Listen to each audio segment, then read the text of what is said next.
जो हमारा previous topic था ओहम्स लॉ, उसके अंदर हम ये स्टडी कर चुके हैं कि रेजिस्टेंस क्या होता है।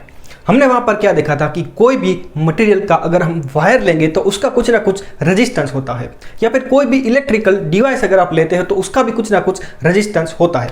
रेजिस्टेंस बेसिकली काम क्या करता है, तो वो जो करंट का फ्लो होता है उसको रेजिस्ट करने का, उसको स्लो करने का ये काम करता है। क्यों ऐसा होता है, देखिए करंट हम किसको बोलते हैं कि कंडक्टर के अंदर जब चार्जेस का फ्लो होता है तब हम उसको बोलते हैं कि उसमें करंट फ्लो हो रहा है। अब क्या होता है, जब कोई भी वायर के अंदर से चार्जेस फ्लो होते हैं तब हमको पता है कि कोई भी वायर होगा वो एटम से बना होगा, तो वो जो एटम है वो उस चार्जेस को अट्रैक्शन फोर्स लगाते हैं, यानी कि उसको अट्रैक्ट करते हैं। या तो फिर ऐसा भी हो सकता है कि कोई वायर में अगर कुछ इंप्योरिटी होगी तो इंप्योरिटी के साथ वो जो चार्जेस है वो कोलाइड करेंगे। तो इसलिए जो चार्ज फ्लो हो रहा था, यानी कि जो करंट फ्लो हो रहा था, उसको ये रेजिस्ट करता है, यानी कि उसका जो फ्लो है उसको कम करता है, इसलिए उसको हमने नाम दिया कि वो एक रेजिस्टेंस है। तो आज का ये जो हमारा टॉपिक है 12.5, इसके अंदर हम ये सीखने वाले हैं कि कोई भी वायर का जो रेजिस्टेंस होता है, यानी कि जो करंट फ्लो होता है उसको स्लो डाउन करने की, उसको रेजिस्ट करने की उसकी जो कैपेबिलिटी है उसको हम कहते हैं रेजिस्टेंस। तो कोई भी वायर का जो रेजिस्टेंस है वो किन किन फैक्टर्स के ऊपर डिपेंड करता है, ये हम इस टॉपिक के अंदर सीखने वाले हैं। तो इस टॉपिक को हम सीखेंगे एक एक्सपेरिमेंटल सेटअप की मदद से। यहाँ पर हमने क्या किया है, देखिए यहाँ पर हमने एक सेल लिया है और इस सेल को हमने कुछ इस तरह से जो सर्किट है वो बनाई हुई है, और यहाँ पर ये दो पॉइंट है, इसके बीच में हम अभी कुछ कनेक्ट करने वाले हैं। और यहाँ पर हमने एक एमीटर लिया है। एमीटर से हम क्या मेजर करते हैं, हम करंट मेजर करते हैं। तो यहाँ पर इसके थ्रू हम करंट को मेजर करेंगे कि सर्किट में कितना करंट फ्लो हो रहा है। अब हमने क्या किया कि ये दो जो पॉइंट है इसको मैं थोड़ा इस तरफ बना लेता हूँ, कुछ ऐसे। ये दो जो पॉइंट है उसके बीच में हमने पहले क्या किया कि यहाँ पर एक निक्रोम अलॉय का एक वायर कनेक्ट किया। निक्रोम आपको पता है कि निकल, क्रोमियम, मैंगनीज और आयरन, ये चार मेटल को मिक्स करके हम जो नया मटेरियल बनाते हैं उसको हम बोलते हैं निक्रोम। और निक्रोम अलॉय का एक वायर हमने यहाँ पर यूज़ किया है, उसको हमने ये दो पॉइंट के बीच में कनेक्ट कर दिया। उसकी जो लेंथ है वो मान लीजिए है L जितनी। तो L जितनी लेंथ वाला निक्रोम वायर यहाँ पर हमने कनेक्ट किया। फिर यहाँ से हमने ये जो स्विच है उसको ऑन किया। तो जैसे ही हम स्विच ऑन करेंगे हमको पता है सर्किट के अंदर करंट फ्लो होगा, और करंट की डायरेक्शन होती है प्लस से माइनस, यानी कि प्लस। तो ये डायरेक्शन में जो करंट है वो फ्लो करेगा, ये डायरेक्शन में जो करंट है वो फ्लो करेगा। और फर्स्ट टाइम हमने L जितनी लेंथ वाला निक्रोम वायर कनेक्ट किया, और यहाँ से हमने जो करंट है उसकी वैल्यू मेजर की और उसको नोट डाउन कर लिया। फिर हमने क्या किया कि ये जो निक्रोम वायर हमने लिया था उसको यहाँ से निकाल दिया, और उसकी जगह पे सेम मटेरियल का, लेकिन उसकी जगह पे हमने सेम मटेरियल का यानी कि निक्रोम का ही वायर यूज़ किया, लेकिन उसकी जो लेंथ है वो हमने डबल कर दी। पहले हमने इतना वायर लिया था, तो अब हमने मान लीजिए कि इतना बड़ा वायर ले लिया। अब ये जो लेंथ है उसकी L है और ये भी लेंथ L है। तो इन शॉर्ट हमने जो पहले जो वायर लिया था उनसे ये जो नया वायर लगा है उसकी जो लेंथ है वो हमने डबल कर दी, 2L लेंथ जितना हमने यहाँ पर वायर लगा दिया। फर्स्ट जो हमारा वायर था वो भी निक्रोम का था, ये भी निक्रोम अलॉय का ही है, लेकिन उसकी जो लेंथ है वो डबल हो चुकी है। फिर से हमने यहाँ पर स्विच ऑन किया और यहाँ से करंट फ्लो होगा। करंट को हमने मेजर किया और उसको नोट डाउन कर लिया। अब इसको हमने निकाल कर हमने थर्ड केस लिया, जहाँ पर हमने क्या किया कि जो निक्रोम वायर हमने यूज़ किया था फर्स्ट टाइम उतनी ही लेंथ वाला, लेकिन उससे ज़्यादा थिक वायर हमने यूज़ किया। सपोज़ कि ये एक निक्रोम वायर है, तो पहले हमने इतनी लेंथ यानी कि इतनी थिकनेस वाला, ये थोड़ी कम थिकनेस है, तो इतनी थिकनेस वाला अगर जो वायर है वो लिया था तो उसकी थिकनेस हमने ज़्यादा कर दी। सपोज़ कि इतनी थिकनेस वाला हमने वायर कनेक्ट कर दिया। इन शॉर्ट कि ये जो वायर यहाँ पर हमने कनेक्ट किया था उसकी थिकनेस जो है वो हमने इंक्रीज कर दी। ये थोड़ा मोटा वायर हमने ले लिया, लेकिन उसकी जो लेंथ है वो हमने फर्स्ट केस में जितनी रखी थी उतनी ही, यानी कि L जितनी रखी। अब ज़्यादा थिक हम वायर लेंगे यानी कि उसका क्रॉस सेक्शन एरिया इंक्रीज हो जाएगा। क्रॉस सेक्शन एरिया का मीनिंग क्या होता है कि ये वायर को अगर आप ऐसे सामने से देखोगे तो वो आपको कुछ ऐसा दिखेगा। देखिए ये वायर को मैं जूम करके यहाँ पर ड्रॉ करता हूँ, ये वायर है और ये वायर को बीच में से अगर आपने काट दिया और उसको अगर आप सामने से देखोगे तो आपको कुछ ऐसा डिस्क जैसा दिखेगा, ऐसा। तो पहले जो हमने वायर यूज़ किया था वो मान लीजिए इतना थिकनेस वाला था, अब उसकी थिकनेस हमने इंक्रीज कर दी, तो अब उसका क्रॉस सेक्शन एरिया हम लेंगे तो वो भी क्या हो जाएगा, इससे बड़ा हो जाएगा। इन शॉर्ट हमने क्या किया कि ज़्यादा थिक वायर लिया, इसका मतलब कि हमने ज़्यादा क्रॉस सेक्शन एरिया वाला वायर यहाँ पर यूज़ किया। फिर से स्विच को ऑन किया और यहाँ पर करंट जो है उसको मेजर किया और उसकी वैल्यू हमने नोट डाउन कर ली। अब फोर्थ और लास्ट केस हम लेते हैं कि यहाँ पर 2 पॉइंट के बीच में हमने अब निक्रोम की जगह पे हम यहाँ पर कॉपर का वायर लगा देते हैं। तो यहाँ पर हमने लेंथ जो हमने फर्स्ट केस में ली थी एल जितनी ही रखी, लेकिन मटेरियल जो है वो हमने चेंज कर दिया। हम यहाँ पर पहले यूज़ कर रहे थे निक्रोम का, अब यहाँ पर यूज़ करेंगे हम कॉपर का वायर हमने यहाँ पर यूज़ किया। तो इस तरह से हमने 4 अलग अलग ऑब्जर्वेशन किए। फर्स्ट टाइम हमने L जितनी लेंथ वाला निक्रोम का वायर यूज़ किया, सेकंड टाइम 2L जितनी लेंथ वाला निक्रोम का वायर, और थर्ड टाइम हमने निक्रोम का ही वायर लिया लेकिन उसकी जो थिकनेस है यानी कि क्रॉस सेक्शन एरिया है वो इंक्रीज कर दिया, और फोर्थ टाइम हमने मटेरियल ही चेंज कर दिया, निक्रोम की जगह पे आ गया कॉपर का वायर। तो 4 ऑब्जर्वेशन के बाद हमने देखा कि ये जो करंट की वैल्यू है उसके ऊपर इसका क्या इफेक्ट होता है। तो हमने क्या देखा कि जब हम जो वायर की लेंथ है, सेकंड केस में हमने क्या किया, लेंथ को डबल कर दिया था। तो हमने क्या देखा कि लेंथ को जब हम डबल करते हैं तब यहां पर जो हमें करंट मिलता है वो आधा हो जाता है, यानी कि 1/2 जितना हो जाता है। लेंथ को अगर हम डबल करते हैं तो जो करंट है वो हाफ जितना हो जाता है, आधा हो जाता है। और जो उसकी थिकनेस है यानी कि उसका क्रॉस सेक्शन एरिया है, तो थिकनेस को जो हमने थर्ड केस में बात की थी ना, ज़्यादा थिकनेस वाला वायर लिया था, तो थिकनेस को अगर हम इंक्रीज करते हैं तो जो करंट है वो भी क्या हो जाता है, इंक्रीज हो जाता है। थिकनेस को अगर हम इंक्रीज करेंगे तो करंट भी वहाँ पर इंक्रीज हो जाता है, ऐसे हमने ऑब्जर्वेशन में देखा। और दूसरा ये देखा कि अगर हम मटेरियल चेंज कर देते हैं तो भी जो करंट है उसकी वैल्यू में चेंज आ जाता है। तो इस तरह से हमने ये ऑब्जर्वेशन किया थे 4, उसके ऊपर से हमने कुछ कंक्लूजन ऐसा निकाला कि अगर हम जो लेंथ है उसको डबल करते हैं तो करंट है वो हाफ हो जाता है, और जो थिकनेस है अगर हम इंक्रीज करते हैं तो करंट भी इंक्रीज हो जाता है। अब ओम्स लॉ से हमारे पास एक इक्वेशन है V = IR।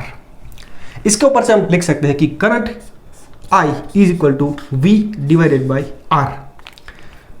तो यहाँ पर हमको पता है ये इक्वेशन हमने स्टडी किया था ओम्स लॉ के अंदर। तो वहाँ पर हमने देखा था कि ये जो I है, I ये इन्वर्सली प्रोपोर्शनल है रेजिस्टेंस से। ये देख सकते हैं R जो है वो डिनोमिनेटर में है, इसलिए I जो है वो इन्वर्सली प्रोपोर्शनल है रेजिस्टेंस के। और हमको पता है कि ये जो रेजिस्टेंस है उसको अगर हम इंक्रीज करेंगे तो जो करंट है उसकी वैल्यू डिक्रीज हो जाएगी, और अगर रेजिस्टेंस को अगर हम कम करेंगे तो जो करंट है वो इंक्रीज हो जाएगा। ये हमने देखा था जो हमारा ओम्स लॉ है उसके अंदर, रेजिस्टेंस को अगर हम इंक्रीज करेंगे तो करंट डिक्रीज होगा, रेजिस्टेंस डिक्रीज होगा तो करंट है वो इंक्रीज होगा। इसका मतलब क्या हुआ कि जो करंट है वो किससे कंट्रोल होता है, रेजिस्टेंस की वैल्यू से कंट्रोल होता है। करंट को हम कंट्रोल करते हैं रेजिस्टेंस की मदद से।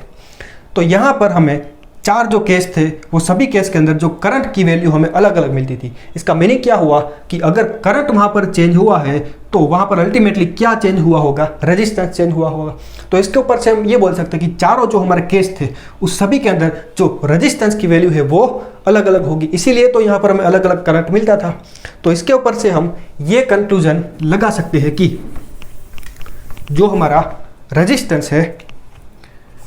रेजिस्टेंस है वो डिपेंड करता है, एक तो जब हम लेंथ चेंज करते हैं यानी कि लेंथ को डबल किया तो करंट में चेंज हुआ, तो लेंथ चेंज करते हैं तो करंट चेंज होता है, तो उसका मतलब कि रेजिस्टेंस है वो डिपेंड करता है लेंथ के ऊपर। दूसरा वो डिपेंड करता है थिकनेस के ऊपर, थिकनेस या तो फिर हम ऐसा लिख सकते हैं कि वो डिपेंड करता है एक एरिया ऑफ क्रॉस सेक्शन के ऊपर। और तीसरा हमने ये देखा था कि मटेरियल अगर हम चेंज करते हैं तो भी करंट की वैल्यू चेंज हो जाती है। अगर करंट चेंज हुआ इसका मीनिंग कि रेजिस्टेंस भी चेंज हुआ होगा।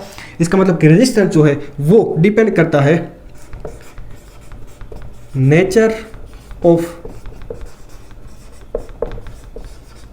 मटेरियल के ऊपर। हमने मटेरियल के मतलब कौन सा मटेरियल यूज किया उसके नेचर के ऊपर भी रेजिस्टेंस है वो डिपेंड करता है। तो इस तरह से हमने ये प्रैक्टिकल ऑब्जर्वेशन के ऊपर से ये फाउंड किया कि रेजिस्टेंस है वो डिपेंड करता है लेंथ के ऊपर, एरिया ऑफ क्रॉस सेक्शन के ऊपर एंड नेचर ऑफ मटेरियल के ऊपर। अब ये एक्सपेरिमेंट हमने कई बार किया, कई सारे एक्सपेरिमेंटल ऑब्जर्वेशन से हमने ये पता लगाया। हमने क्या किया कि कितने सारे ऑब्जर्वेशन लिए, कितने सारे अलग अलग मटेरियल लिए, कितनी सारी अलग अलग लेंथ ली, अलग अलग थिकनेस के ऊपर कई बार एक्सपेरिमेंट किया और फाइनली हमने ये कंक्लूड किया कि फाइनली हमने ये देखा कि जो हमारा रेजिस्टेंस है वो डायरेक्टली प्रोपोर्शनल है लेंथ के ऊपर और जो हमारा रेजिस्टेंस है वो इन्वर्सली प्रोपोर्शनल है एरिया के ऊपर। रेजिस्टेंस है वो डायरेक्टली प्रोपोर्शनल है एल के ऊपर। इसका मीनिंग क्या होगा कि लेंथ को अगर आप इंक्रीज करोगे तो रेजिस्टेंस भी इंक्रीज हो जाएगा, लेंथ को अगर आप डिक्रीज करोगे तो रेजिस्टेंस भी डिक्रीज हो जाएगा। और रेजिस्टेंस है वो इन्वर्सली प्रोपोर्शनल है एरिया के साथ। इसका मतलब यह हुआ कि एरिया को अगर आप इंक्रीज करोगे तो रेजिस्टेंस है वो डिक्रीज होगा और एरिया अगर डिक्रीज होगा तो रेजिस्टेंस है वो इंक्रीज होगा। अब ये आप ऐसे भी सोच सकते हो, देखिए कैसे। सपोज हमने कोई इतनी लेंथ का एक वायर लिया हुआ है। अब करंट का फ्लो हुआ मतलब कि चार्जेस फ्लो होंगे तो चार्जेस को यहाँ से यहाँ तक जाना पड़ता है। तो रेजिस्टेंस का मीनिंग क्या हुआ कि इसके अंदर जो एटम होगा उसके साथ उसका अट्रैक्शन होगा या फिर कोलिजन होगा। तो पहले अगर चार्ज को यहाँ से यहाँ तक जाना है तो इतने एरिया में जो सारे एटम होंगे उसके साथ उसका अट्रैक्शन होगा। अब लेंथ अगर आप इंक्रीज कर देंगे, लेंथ को आपने इससे मान लीजिए डबल कर दिया तो पहले इसको यहाँ से यहाँ तक जाना पड़ता था तो इतने में उसको कुछ रेजिस्ट करने वाला मिलता था, उसको अट्रैक्शन फोर्स मिलता था।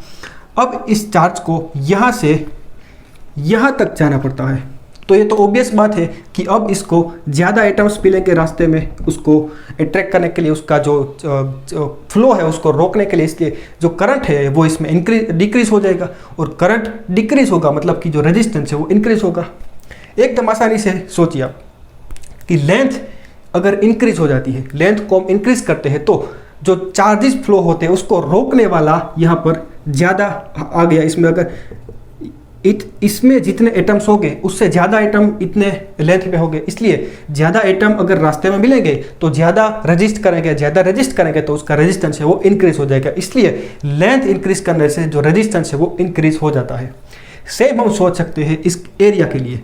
देखिए पहले जो हमने वायर यूज़ किया था, मान लीजिए उसका एरिया इतना है और करंट फ्लो होता है यानी कि चार्जेस फ्लो होते हैं तब वो यहाँ से यहाँ तक जाते हैं और उसको बीच में कुछ एटम्स जो है वो रेजिस्ट करते हैं।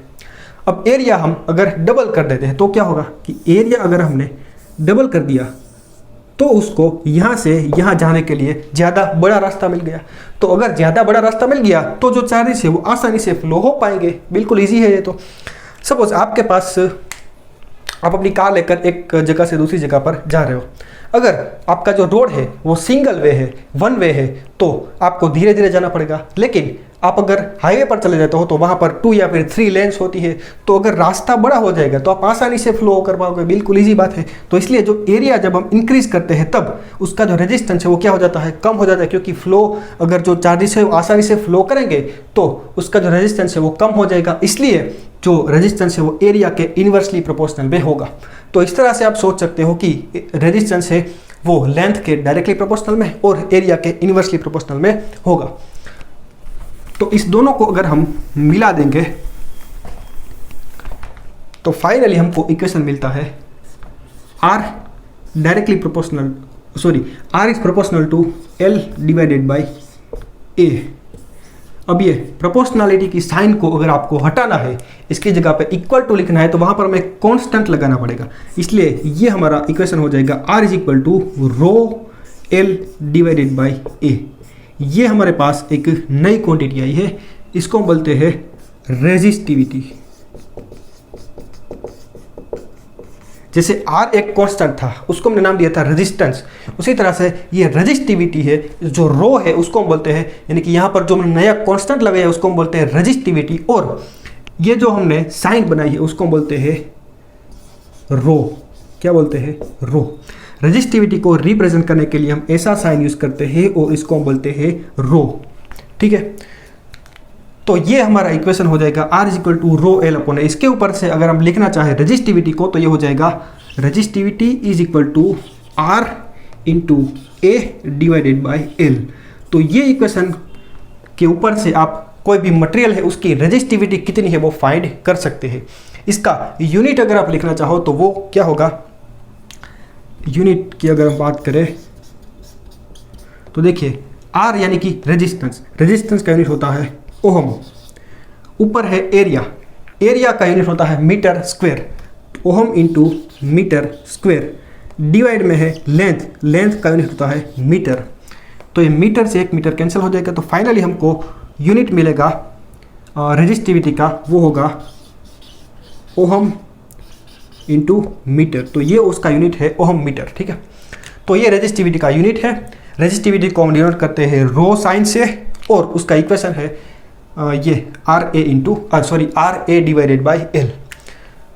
तो इस तरह से जो रेजिस्टिविटी है कोई भी मटेरियल की वो डिपेंड करती है length of the wire and area of cross section of a wire. ठीक है, अब एक और बात की, जो हमारे मेटल या फिर जो अलॉयस होती है वो हमको पता है कि वो एक गुड कंडक्टर है, वो आसानी से जो चार्जेस है उसको फ्लो होने देंगे, उसके अंदर से जो करंट है वो अच्छी तरह से पास हो सकता है, इसलिए उसकी जो रेजिस्टिविटी होगी वो कम होगी। जनरली जो मेटल है उसकी रेजिस्टिविटी होती है 10⁻⁻8 से 10⁻⁻6 ओहम मीटर जितनी। ये देखिए 10⁻⁻8 यानी कि बहुत ही कम वैल्यू होगी। तो जो हमारे कंडक्टर होते हैं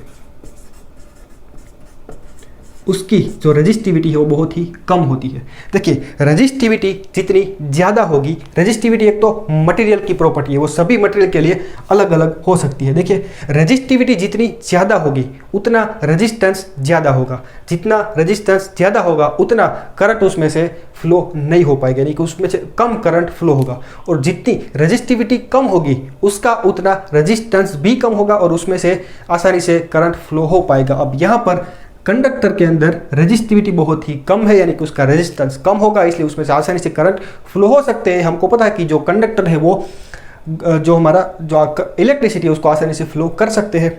और दूसरा आता है इंसुलेटर। इंसुलेटर यानी कि ऐसे मटेरियल जिसके अंदर से जो करंट है वो आसानी से फ्लो नहीं हो सकता। तो जाहिर सी बात है कि अगर करंट आसानी से फ्लो नहीं हो सकता तो उसकी उसका जो रेजिस्टेंस है वो ज़्यादा होगा। अगर रेजिस्टेंस ज़्यादा है इट मीन्स कि उसकी रेजिस्टिविटी भी ज़्यादा होगी। तो जनरली इंसुलेटर की रेजिस्टिविटी होती है 10⁻12 से 10⁻17 ओहम मीटर जीती। देखिए ये -8 से -6 था, तो ये बहुत ही कम था, लेकिन ये 10⁻12 या 10⁻17 है। तो एक के बाद 12 टाइम आप 0 लिखोगे उतनी ज़्यादा रेजिस्टिविटी इसकी होती है, इसलिए उसकी ज़्यादा रेजिस्टिविटी है तो उसका रेजिस्टेंस भी ज़्यादा होगा, इसलिए उसमें से करंट फ्लो नहीं हो सकता, इसलिए हम उसको बोलते हैं इंसुलेटर्स। तो ये बात हो गई रेजिस्टिविटी और रेजिस्टेंस का जो किसका पर डिपेंड करता है उसके फैक्टर के बारे में। उसके बाद आपको बुक में एक टेबल दिया गया है जिसके अंदर सभी कई सारे मटेरियल्स की रेजिस्टिविटी आपको दी गई है, जो कि प्रैक्टिकल हमने फाउंड किया हुआ है। तो वो टेबल हम देखते हैं और उसके ऊपर से कुछ समझने की ट्राई करते हैं। यहाँ पर हमें कुछ मटेरियल्स की रेजिस्टिविटी की वैल्यू दी गई है जो कि हमने प्रैक्टिकली फाइंड की है। यहाँ पर आप देख सकते हैं कि जो कंडक्टर्स है सभी उसकी रेजिस्टिविटी की वैल्यू बहुत ही कम है, 10⁻⁻8 से 10⁻⁻6 जो कि बहुत ही कम वैल्यू होती है।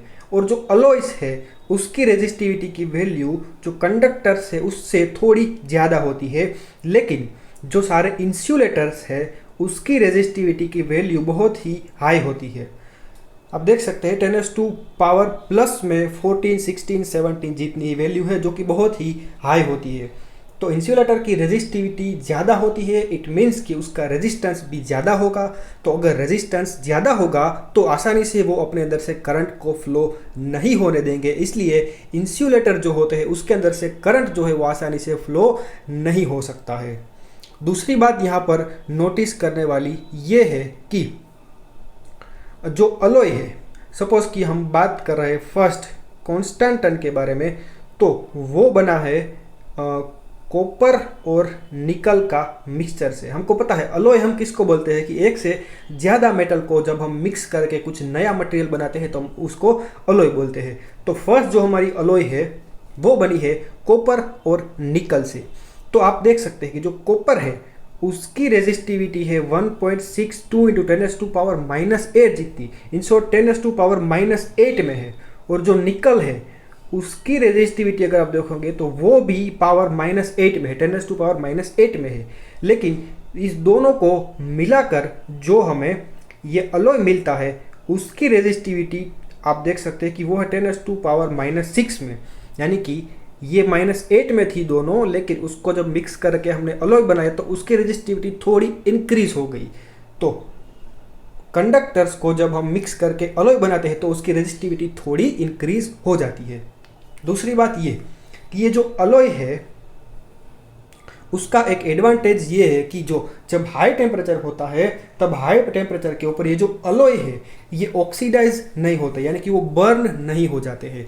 सपोज हम बात करते हैं कंडक्टर की, तो कंडक्टर को अगर हम हाई टेम्परेचर देंगे तो या फिर हम उसमें ज़्यादा करंट पास करेंगे तो उसमें हीट जनरेट होगी और वो हाई टेम्परेचर पर चले जाएंगे। तो कंडक्टर अगर हाई टेम्परेचर के ऊपर जाते हैं तो वो मेल्ट हो जाते हैं, वो बर्न हो जाते हैं, इसलिए इसका हम यूज़ नहीं कर सकते। लेकिन जो अलॉय है वो हाई टेम्परेचर के ऊपर बर्न नहीं होते, इसलिए जो अलॉय है उसका हम यूज़ करते हैं हीटिंग डिवाइसेस के अंदर। सपोज जो हमारी आयरन होगी जिसको हम इस्त्री भी बोलते हैं, जो कपड़े प्रेस करने के लिए हम यूज़ करते हैं, उसमें हमें गर्मी यानी कि हीट जनरेट करनी होती है तो उसमें हम अलॉयस का यूज़ करते हैं।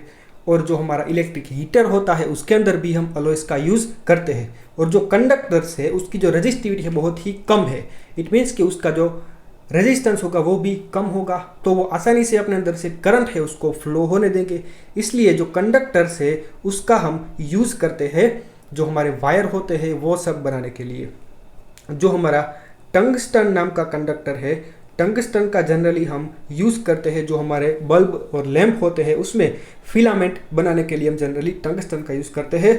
और जो हमारे सिल्वर और एल्यूमिनियम कॉपर और एल्यूमिनियम है उसका हम यूज़ करते हैं जनरली हमारे घर में जो सभी वायर होते हैं उसको बनाने के लिए हम जनरली कॉपर और एल्यूमिनियम का यूज़ करते हैं। तो ये कुछ बात थी रेजिस्टिविटी के बारे में। इसकी वैल्यू आपको याद रखने की ज़रूरत नहीं है सभी, लेकिन आप रेफरेंस के लिए देख सकते हैं कि कंडक्टर्स की रेजिस्टिविटी कम होती है और इंसुलेटर्स की रेजिस्टिविटी ज़्यादा होती है।